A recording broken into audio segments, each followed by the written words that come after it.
Oh, hey,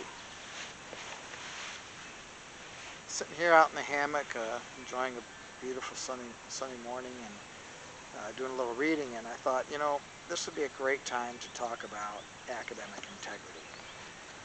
I don't think schools do a great job in letting students know what that means and what the expectations are. I think all of us sort of innately know we're not supposed to cheat and things like that, but what constitutes cheating and what constitutes a lack of academic integrity isn't always spelled out. So I want to spend a few minutes with that today. You need to know it's a really important thing to me. As a student, when I taught classes at the University of Michigan and in all of my high school teaching, it's something that I think is really important. It is a measure of a person to know that they take ownership of their work, whether it's good or whether it's not so good.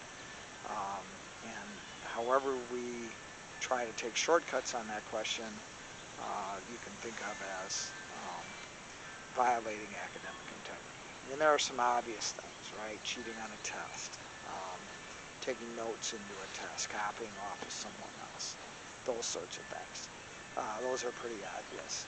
Um, Copying someone's homework, you're stealing their work, and whether they let you do it or not is irrelevant. By them letting you steal their work, they are complicit in your dishonesty, and therefore they are being dishonest too. Uh, some colleges that you may go to have academic codes of honor that if you observe cheating, copying, that you are obligated to report it. And if you don't, you can be expelled from the school. So it is a big deal, and you might as well start learning now that to own your stuff. Now, I've only been at East Lansing a short time, but I will admit there is a culture of cheating at this school like no other I've ever been in. And I think a lot of it is the pressure that you guys put on yourselves, or maybe your parents put on you. You take a lot of tough classes and AP classes, and you get a little overwhelmed. And so, what will it matter if I borrow, if I use someone's homework this time, or if I, copy this off the internet or something like that, just this one time. Well, yeah, you know how this goes, right? That just this one time turns into next time and next time and next time. And I think as a class, we should decide right now that we're going to start the year right, that we're not going to get involved in this, and we're going to avoid it every time it comes up. If someone asks you, hey, can I copy your homework? Tell them no. Tell them that you can't do it. And it's not going to kill your friendship. They may be mad at you for a little bit, but that's really on them. So lots of things that you may not think of as academic integrity issues actually are. Um, if you're going to do research on the internet and you find a really cool passage and you know that you're not allowed to cut and paste it, so you cut it and you paste it, but then you change a few words around and you think that's your own work. It's not. That plagiarism is using someone else's ideas. It doesn't have to be their exact words. So when you're out there and you are putting together things for me, you're going to use the internet. You're going to do research, and but what you put on paper and you turn in as yours has to be yours.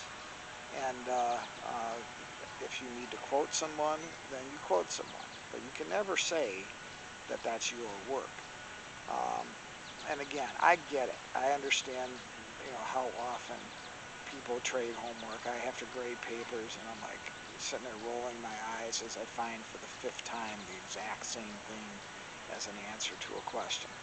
Um, and I've heard all the excuses too, and quite honestly, none of them work for me. For you to say, oh, the five of us got together and split the questions up and then just shared the answers. Well, that sounds like a great time-saving device, but that's not the business that we're in. That efficiency does not pay off. So if you are looking to excel on the AP exam or in life, you'll start today respecting academic integrity. You're not going to take someone's work and call it your own. You're not going to ask someone to take their work so you can call it your own. And everything will be fine. And again, I need you to understand how important this is to me, and I do take these issues to administration when they come up, because I just so firmly believe that the process of education means that you own your work and you own your efforts. If you have questions about this, you should email me or come see me. Now, go away. I got some work to do.